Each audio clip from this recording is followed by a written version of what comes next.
welcome to that with your help tackles crime head on, and this morning it's all about deceit. From the latest scams to illegal wildlife smugglers. Coming up, the fake landlord who hoodwinked would-be tenants out of £20,000. You just keep thinking, how could I be so stupid? And I'll be behind the scenes at Heathrow's Animal Reception Centre, finding out how the UK Border Force stay one step ahead of the criminals who try to smuggle animals like this into the country. You're watching Crimewatch Roadshow.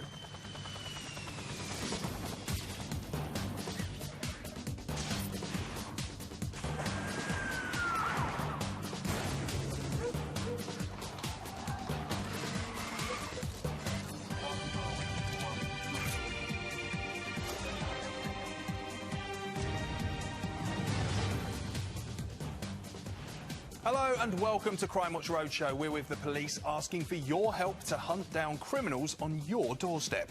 Also, on today's programme, pension frauds have led to an estimated £600 million being lost to scams. It feels distraught, really, to think that I've put all that money into it. I've just been scammed and I've lost a lot of money. We'll tell you how to avoid being the next victim. And a mother's worst nightmare. An attacker targets a schoolgirl not once, but twice. What type of person comes back? She stopped smiling. She just stopped functioning as the daughter I know. Today we're with the Metropolitan Police and Sian is in an animal reception centre at Heathrow.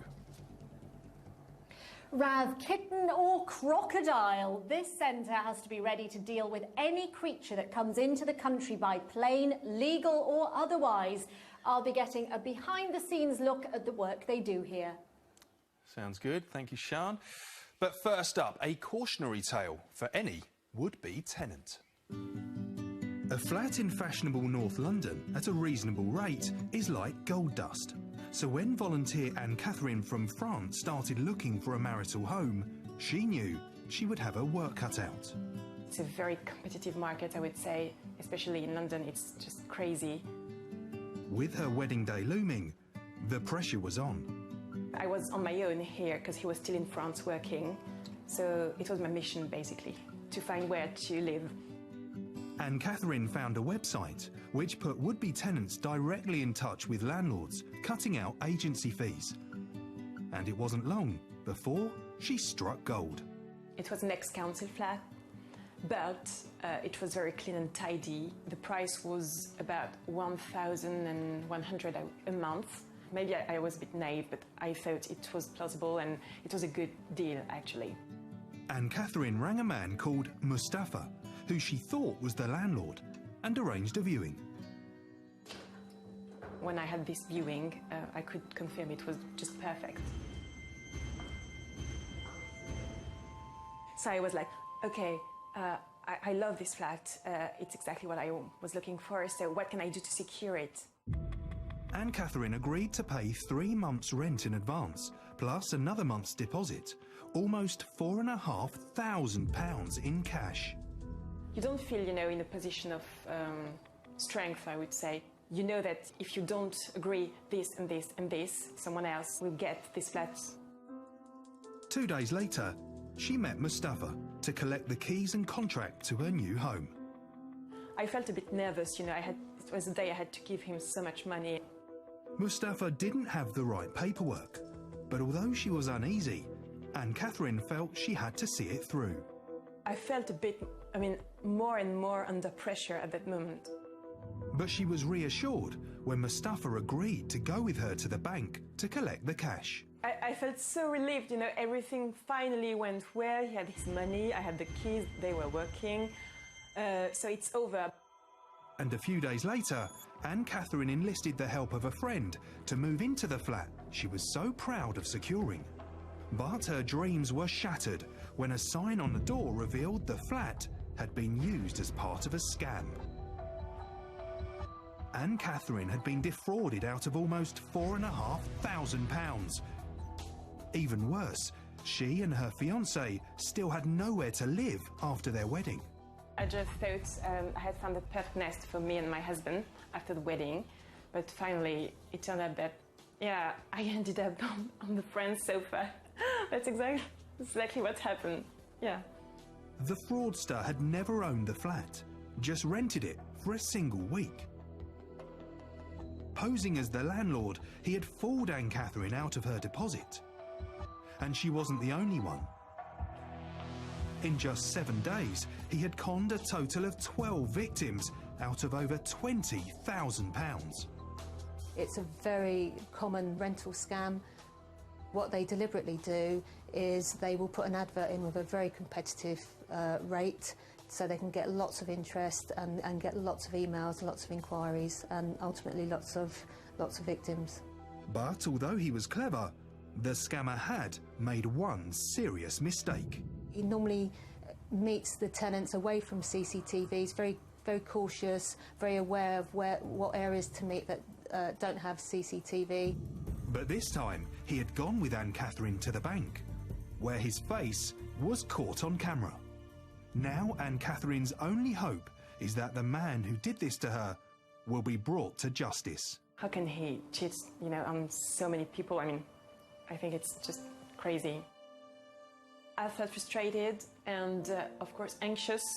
You feel you've lost some of your self-confidence. You just keep thinking, how could I be so stupid? Well, if you recognise that fake landlord, do call us using the numbers on screen now. I'm joined by Stephen Prophet from Action Fraud, who can tell us more about these rental scams. Good morning, Stephen. So, Good morning. How common is this sort of thing? Well, we're recording about 300 reports a month at the moment. OK, well, obviously that's 300 too many. So Yes. How can people protect themselves? Well, Anne-Catherine, you saw there, did quite a lot that we would advise to do, but she could have asked some more detailed questions within the flat, particularly asked to see paperwork like utility bills and also the safety certificates, and maybe asked him to prove his identity. But what she definitely could have done is not being pressurised into handing over a large sum of cash as a deposit, and definitely not be taken down to a bank to pay it in immediately. You should always ask for the bank details and transfer the money to that bank after the viewing. That gives you time to reflect and look at what you've seen within the flat. OK, very good advice there, Stephen. Thank you. And if you've been the victim of this type or any other type of fraud, you can actually call Action Fraud on 0300 123 2040. And Stephen, you're going to be back with us later on, aren't you, to talk about pension scams and how to avoid them. So if you've got a pension, you won't want to miss that. Sian. Now, this animal reception centre is virtually like passport control for pets, isn't it? Yes. This is Tristan Bradfield, who helps run the centre. It's more like zoo-like than customs, really. Oh, it is, yes. We've got a Yemen's chameleon in there. We've got an Egyptian Eurymastix lizard in there, hiding underneath the bark. Oh, yes. They live in deserts. And we've got these bearded dragons in here, which have been here for some time. Look at that one opening its mouth there. Do you think it's hungry? Yes, I think it is. It's breakfast time, so it's feeding time. So I'm going to feed them. We feed them with these locusts. Oh, right. So that's breakfast. Food, yes. Right. They also get other items of food as well, but they do like the locusts. So I'm going to open it up. OK. And it'll probably come down. Oh, yeah, here it comes. Let's hope it doesn't jump out. It's going to make its way down. And it's sizing it up. Oh, they're both after it. There we are. There you go. The female's straight in on that one. I should probably take it by hand. There you go. Very hungry. Well, while they enjoy breakfast, shall we go and see some of the other creatures that you've got in here? Yeah, best wise to close that, isn't it? Let's head out then down here, because so many different varieties of species that you have in the centre, and they've all got different stories, haven't they? Tell us about this one. This one here is a snapping turtle. Right. This was brought into us by a member of the public. It was found wandering on the street. These can be legally imported in for the pet trade, but they come in very small, about the size of a 50p piece, and then they grow quite rapidly. When they get a bit larger, they are then more difficult to look after, and they become quite aggressive as well. So people tend to release them into the wild in the UK, and it's an offence to release these animals into the wild. OK, so this one came in legally, but then obviously shouldn't have been released as it was. We're going to hear more about these animals later in the programme. It's absolutely fascinating, Rav. Come back to us and we'll have more things to show you. Yeah, look forward to that. Still to come, On today's show, the fake policemen who made a woman question the real thing. I don't know which one policeman is the real one. It's okay now. You obviously are safe now. The real police are there, okay? And on the case of the thieves who like more than just a tipple, they got away with £80,000 worth of this wine from an English vineyard. Now, wildlife crime sees thousands of animals being killed or captured to supply the exotic pet trade. So we spent the day with a Border Force team to see what they do to crack down on this problem. Heathrow is one of the world's busiest airports, handling 250,000 passengers every single day. But it's not just people that come through the gates. Last year alone, 200 million animals flew into Heathrow. But not all the wildlife that enters the UK does so lawfully. The illegal trade of endangered species is estimated to be worth £11.6 billion a year. To combat this, the UK Border Force has a dedicated team based at Heathrow Airport, led by Grant Miller. For a lot of the species, it's now at tipping point. You know, we have to do something now to protect them and really put all our efforts into it. Last year alone, Border Force officers seized more than 1,200 live animals and 60 kilos of ivory. This is what the illegal wildlife trade looks like in its reality. This is the cost, and each of the items we've got here comes from an animal that I'm sure you would agree would be better to still be alive. But it really is, we'll kill anything. Ivory is critically important to us. We're losing an elephant to poaching about every 15 minutes currently, so critically endangered. We've got rhino horn here. We lose a rhino in the wild to poaching again about every 7 hours. What we've got here is a rhino horn that was seized. It was found coming in from South Africa and was concealed in a plaster cast of a Spanish lady. Put it through an X-ray and the horn showed up. But you're looking probably at a sizable amount of money that would be worth, and that would be going out ultimately to China, Vietnam, to fuel the demand for rhino horn in those areas. Some of the products used in traditional Chinese medicine contain endangered species or are derived from badly treated animals. But that's bear bile there, and we had 100 of these vials coming into Terminal 1 from a flight from Hong Kong. They're kept in a very, very small cage, a tap's inserted, and then the bile is drawn off. So the bear doesn't die, but in effect it's tortured for its bile. Got my keys. A call has just come into the office about a worrying shipment of tortoises, and it's time for Grant to spring into action. The tortoises have come in on our flight from Uzbekistan, so we'll take a little look at those. The paperwork, everything is there. You're looking at a part consignment of horsefields that came in from Tashkent in Uzbekistan. We've got concerns around the import permit. So what's happening now is that the wildlife inspector is just doing a health check on them. We'll be looking at the number of tortoises that are present and making sure that it ties up with a commercial invoice. Got 30 of them, vary in size a bit, but looking at the growth rings, they're all about the same sort of age.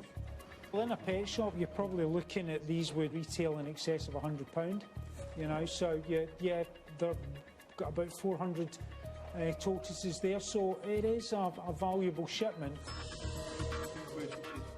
For some of the tortoises, the long journey has taken its toll. It is compliant with the rules and the regulations. It's just an unfortunate hazard of the reptile trade. You know, an occupational hazard, albeit it's not good for the animal.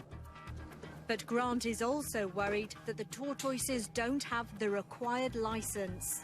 In this instance, it was the import permits aren't valid, so this consignment will be seized. So it's just a case of getting them into a suitable facility that we'll build up here with food, water and, importantly, heat lamps, because they do like a warm climate.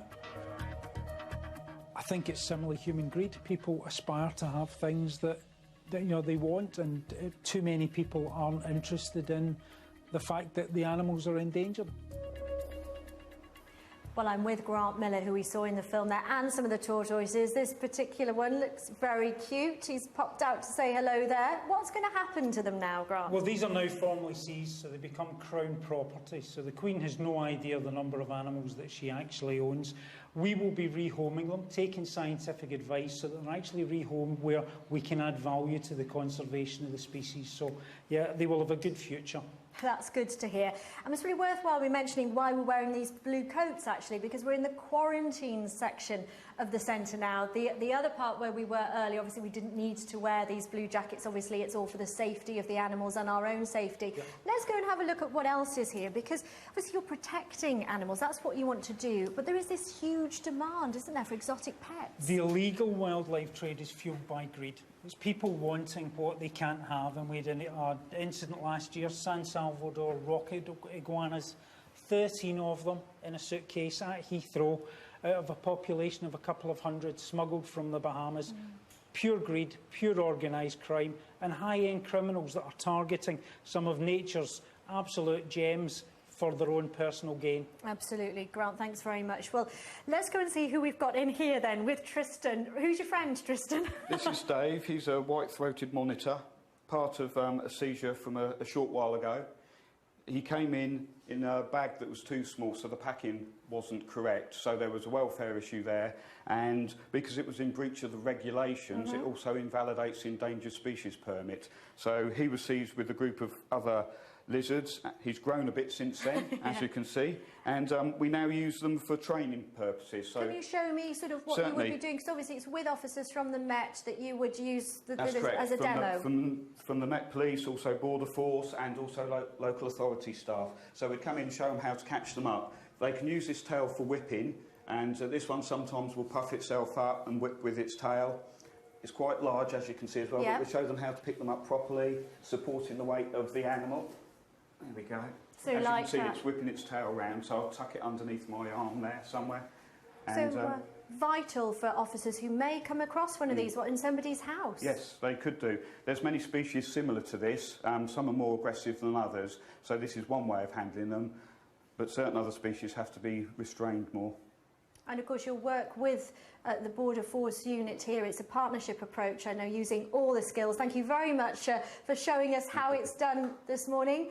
Rav, I think you'll agree, quite a beast there. Absolutely. Now it's time to take a look at today's CCTV, and just so you know, it's a pretty nasty batch. A crowd loiters outside a pub in Middleton, near Rochdale, in the early hours. Keep your eye on the reveller in the black hooded top, patterned t-shirt and white trainers.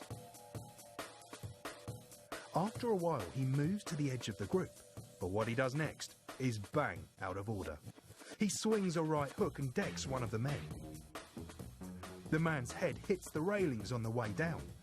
Bystanders help him, while the attacker takes his time escaping down a subway towards Lodge Street. That single punch broke the victim's jaw and could have been even worse. We need to know this thug's name.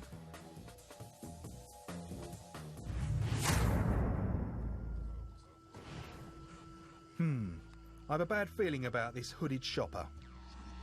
And so do the staff, especially when he produces a gun. He takes out a plastic bag and orders them to open the tills. A member of staff begins keying in the code. The gunman is impatient and points the weapon at his head. Meanwhile, he tells another cashier to fill the bag with cigarettes. Finally, the till is open and the robber helps himself, but the other two tills are empty. He's had enough of this caper and warns the assistant not to tell the old bill. Then he legs it out with £900 worth of cash and cigarettes. Detectives say the gun is likely to be fake, but the staff's ordeal was very real. They need your help to ID this dangerous individual.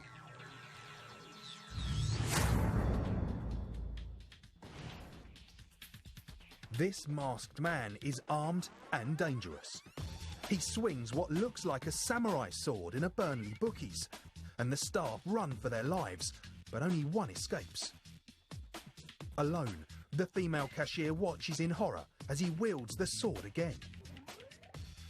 Now he demands cash, and she hands over 170 quid from the till. Notice the white glove on his right hand. Then he dashes out, and we spy a distinctive logo on his grey hoodie. Have a butcher's at this scary swordsman and get in touch. If you recognise any of that lot there, make sure you pick up the phone. You can call us on 08000 468 999. Calls are free from most landlines. Some network and mobile operators will charge for these calls. Or you can text us on 63399. Text CW space and then your message. Text will be charged at your standard message rate. So, of course, you can email us to the address cwr@bbc.co.uk. Next, a mother left powerless to protect her daughter on the way home from school. When I opened the door, she just flew in and she was hysterical. The effect it's had on my daughter, I think you don't get over. Wandsworth Common is a shortcut for many teenagers on their way home from school.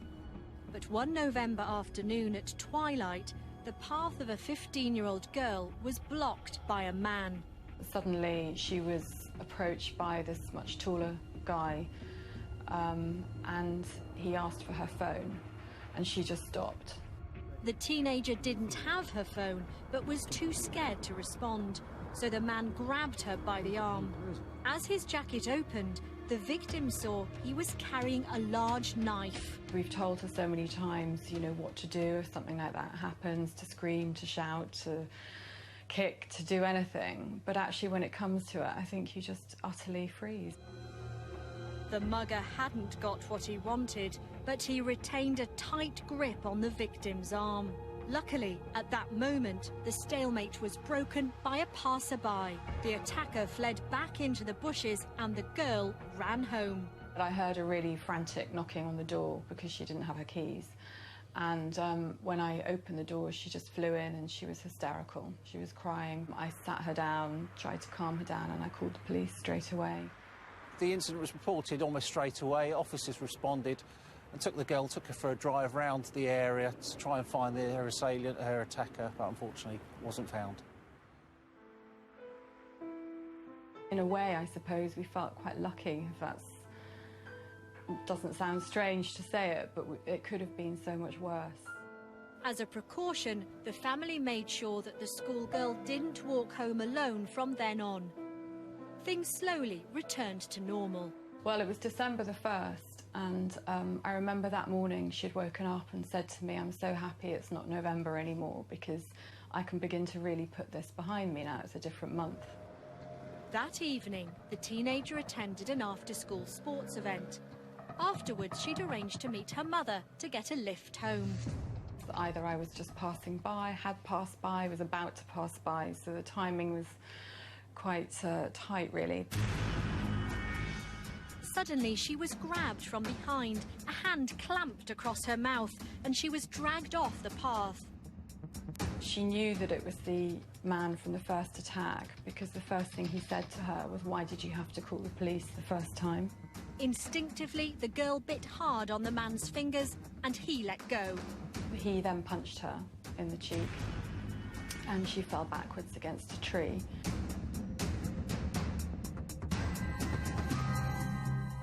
She suddenly found herself in a headlock whilst the man attacked her with a blade. And he slashed at her about 8 times.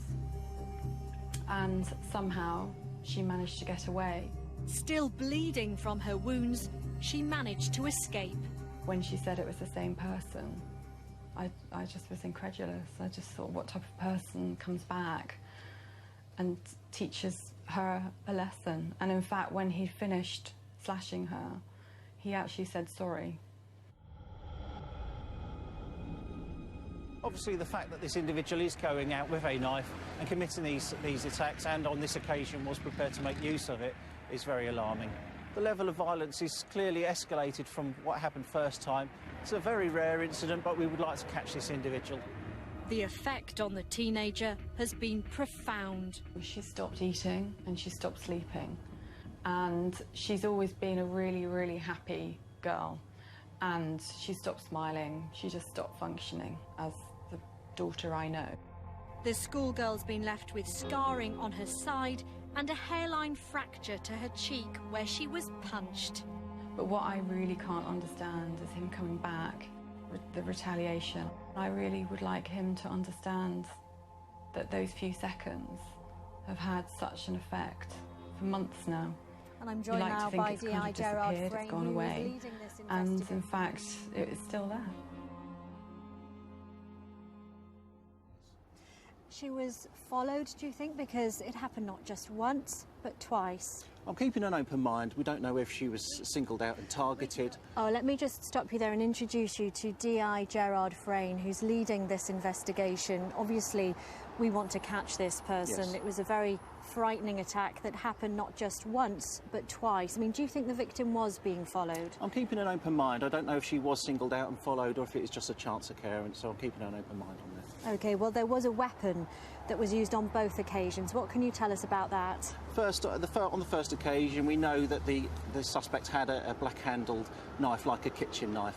On the second occasion, a knife was actually used. We think that was probably something similar to a razor blade or a craft knife.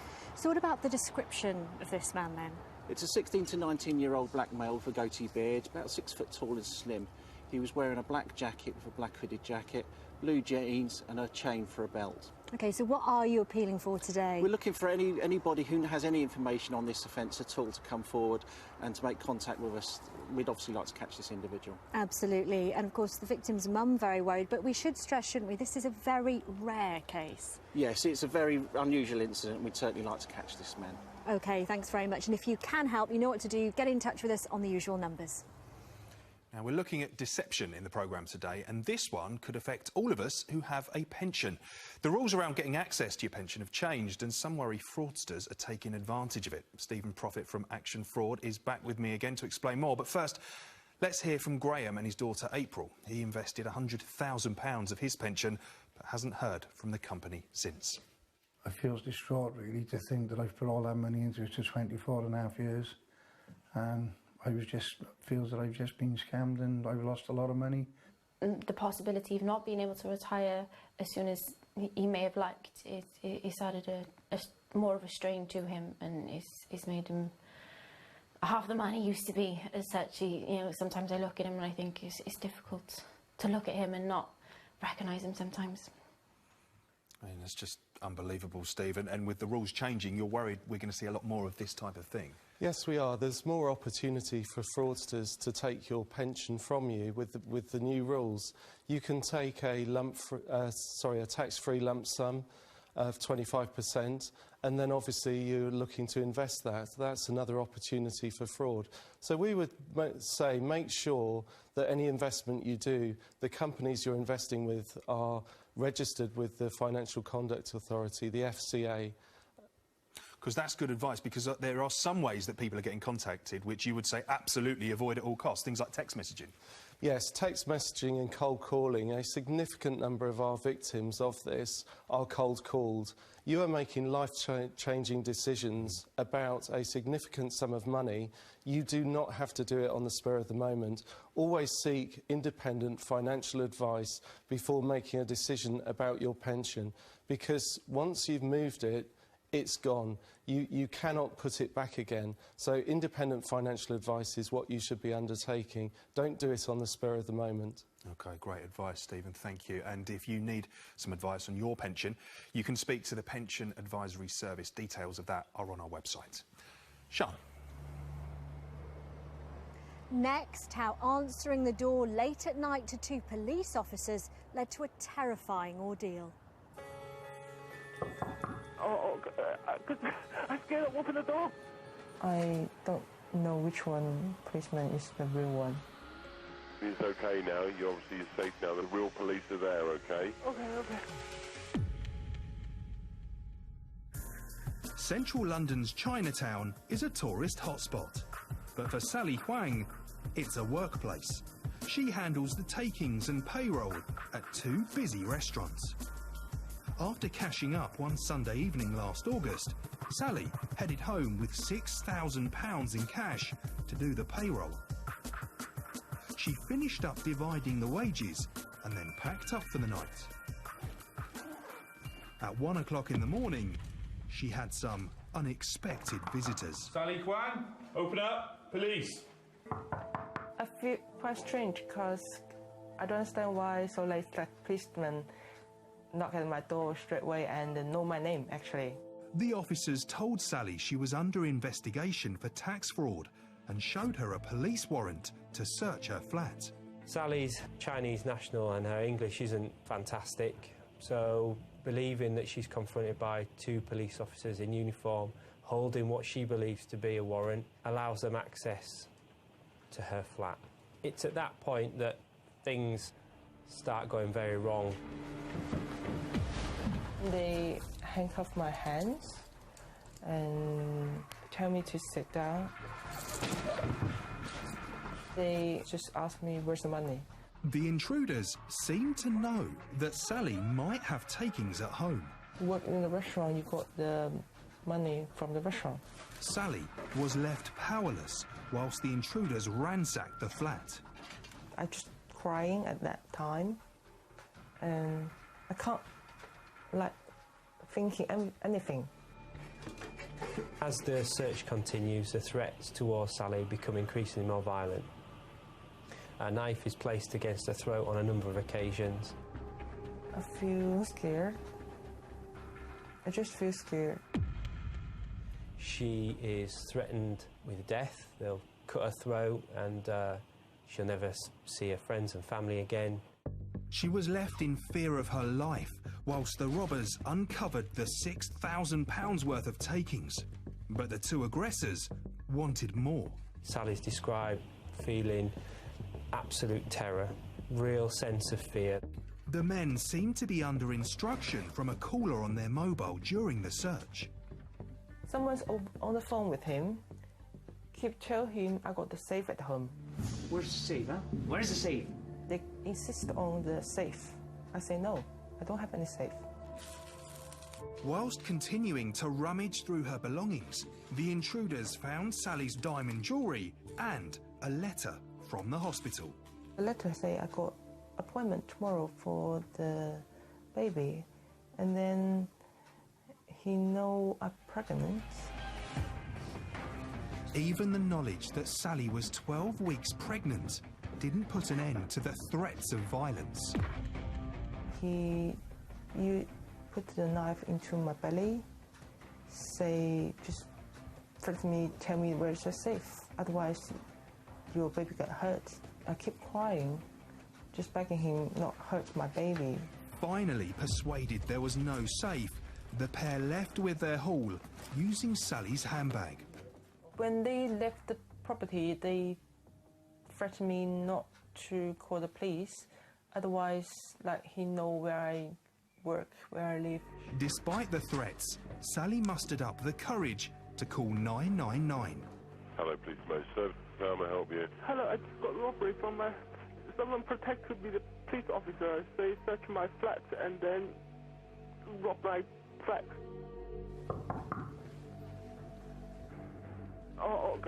Because I scared to open the door. So everything's okay now. You're safe now. The real police are there, okay? Okay.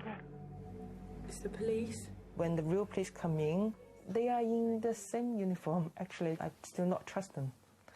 But one of the policemen should just say, calm down, I'm the real policeman.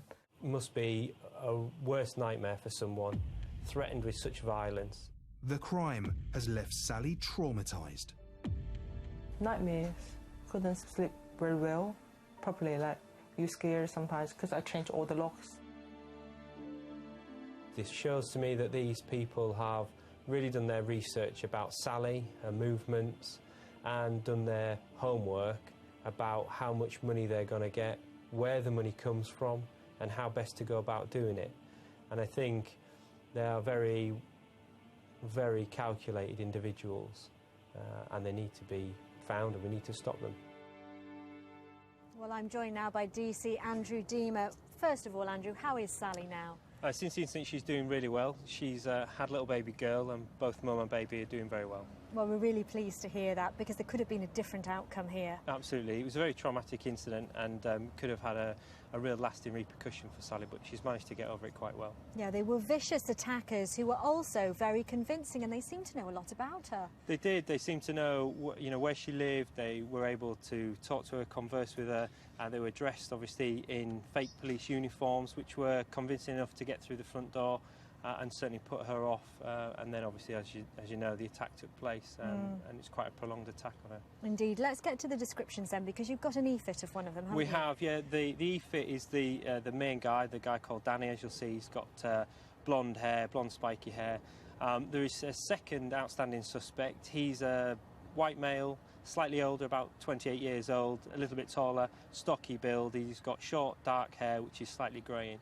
And again, we'd like any information on either of these two males. Absolutely, thank you very much. And worth saying that Sally does not keep a safe or any valuables at home. Now it's time to have a look at today's wanted faces. Police forces around the country are asking for your help to find these people. And first up today is this man. This is Phineas Ambrose Float. Sussex police want to speak to him after a man was glassed in a vicious attack in a nightclub. The victim suffered serious cuts to his face and was left scarred for life. Keep an eye out for him if you're in the Brighton or Hastings areas of Sussex. Now have a close look at this woman. This is Alison Joyner, and she's wanted by police in Warwickshire in connection with fraud offences totalling more than £500,000. 49-year-old Joyner is 5'6" tall with a large build. She was last seen in Blackpool in May 2014 and has links to the Exeter and Bristol areas. Or do you know the whereabouts of this guy? This is Thomas Suster. Police in Cambridge are looking for him after a car was stolen and then involved in a crash. Suster sometimes uses the middle name of Darius. He's got links to Peterborough and Poland. And last up today we have this man. This is Victor Lakatosh. He's wanted for questioning by West Yorkshire Police after an 89-year-old man was attacked and robbed on his own driveway. The victim's injuries were so severe that he was in intensive care for a number of days. Lakatosh is 41 and has links to the Leeds, Keighley and Bradford areas. So, if you recognise any of these faces, make sure you call the numbers on your screen, or if you prefer to be anonymous, you can call Crime Stoppers. They're on 0800 555 111. Now, one of the most common items seized by the Border Force is ivory, but it's very difficult to detect. And that's where Marley here comes in with trainer Jane Sharp. Hi. Hello there. Lovely to see Marley. I know that he's a fantastic dog. He's been trained really well in this, hasn't he? What's he going to do this morning? Well, we've set up some training so that you can see how he would search a vehicle and find some ivory. Is he going to get on with it now? Let's have a look how he does it. Marley, where? Good boy. So he's searching along the seams of the vehicle to see if there's anything inside it. So, Jane, tell us why ivory is so difficult to detect while he's doing Well, there's that. not much scent off of the ivory. If you can imagine... has he seen something, or... Yes, he's sniffing the back seam there. What are you so looking I'll out open the for with vehicle up him? and just let him have a little look inside it. Great. I'm just seeing if increased body activity and getting excited, and his trained indication is just to freeze on the target scent. Is he the only dog trained to do this? Because it's very specialised, isn't it? Yes, he is at the moment. Yes, he is. Good so boy. How did you train him? Well, OK, can you see that? Right, yes. We'll stop see that? there. He's really interested around that seam. OK. So what happens next? OK, well, I'm going to reward him, and then we'll get a colleague to come in and show you what's Marley. behind the panel there. OK, so that would be your rollover. Yes, my rollover, and then an officer would come in and actually look into the vehicle and see what we can find. Let's take a look at that. So that is the ivory. That's the well ivory, done, yeah. Marley. Good Thank you very boy. much, Jane. Let me bring you over here now, because we've got an array of some of the things that have been seized. Grant's here again. Grant, take us through some of the ivory and animals on the table here. Yeah, some of the things. The ivory is a big problem for us at the moment. We've got elephants being poached at record levels in Africa, and some of that ivory does come through the UK. But also we're selling our historic ivory to China, the Far East, and people are shipping it out without the permits and committing offences. You've got a bear here. This was found in Terminal 3. Young boy sitting on top of a box, his dad pushing the trolley through, and he turned to the customs officer and said, "My dad's got a bear's head in the box." So find it every day So he shopped his dad, and just to say also, this was the most recent thing, wasn't it? We that's picked been that up seized. We'll just give them yesterday. a show of that because we are out of time, but it's fascinating stuff, Rav. An appeal now for information after a huge stock of English wine was stolen from a warehouse in Sussex. I've got Sam Linter, who is head winemaker at Bolney, and DC Mark Butcher from Sussex Police, who's investigating. Sam, firstly, good morning. A lot of people won't realise that English wine is a huge growing business. That's right, yes, it's been growing now for the last 40 years, but exponential growth over that time. But now our demand for English wine is actually outstripping what we're producing, so there's more and more vineyards planting on a regular basis. OK, but this theft that hit you was huge, wasn't it? And it's really hit you hard. It has, yeah. It was huge. They took 5,000 bottles from our warehouse of ours and a wine we make for a contract customer. And that's about £80,000 worth of wine. And this is wine that you know, we really care. It's a passion for us making wine. We put a lot of effort into making our wine. So for somebody just to come in and take it was really devastating for us. Yeah, and Mark, you're investigating this one. How did they get in? Well, they forced the lock to the main storage area. A large lorry would have been needed as approximately 5,000 bottles, 750 boxes of wine were taken. They needed to load the pallets up as it wasn't ready to go, so to speak. They had to load it up. It would have taken a number of people several hours to do this. It's a huge job. Now, we don't have much time, but there are two crucial appeal points that I want to get across. One is a distinctive bottle, Sam. If we can just have a look at that. What's so distinctive about this one that's missing? Well, what's on this bottle here is this gold leaf. It's very, very distinctive. And also it's... Just turn it around slightly. Yeah, have a look at the gold leaf there. Yeah, so this is a very, really very distinctive, yeah. And another one here. If we have a look at this one, Mark, you're keen to show people this one. This is the label on the front. Have a look at that. And on the rear, this is only to be sold in Marks & Spencer's under the contract that you have, isn't it? That's so if right. this one, it's even on the label, if that's anywhere else, then that shouldn't be there, and you want to know from those people. Absolutely. OK, thank you both for joining us. So here, if you have been approached to buy any of this wine, please do get in touch, and the numbers are on your screen. Now, I've only just got time to give you a quick update about your calls now. A wanted face from last week has been arrested as a direct result of the programme. That's Anthony Peter Graham. He was wanted for questioning by detectives in Manchester in connection with fraud and money laundering. And we've had some good information in on that savage attack in Putney, where we showed you that yesterday, where the victim had part of his ear bitten off, you remember. We showed you these incredibly clear pictures of the man police want to speak to. Officers still want to hear from anyone else who can put a name to that face. Now, Sian, tell us, where are you going to be tomorrow?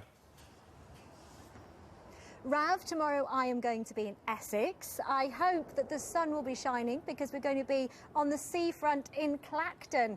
And I'm going to be meeting two super cops with amazing stories. One caught a criminal while running a marathon, and the other one is back in the saddle after being injured in a high-speed chase. Thank you, Sian. Look forward to that. Now, there's lots more information about the cases featured in today's programme on our website, but for now, I'm going to leave you with another look at today's wanted faces. There they are. If you know where they are, then call us now. Thank you for watching. Until tomorrow, do take care. Bye-bye.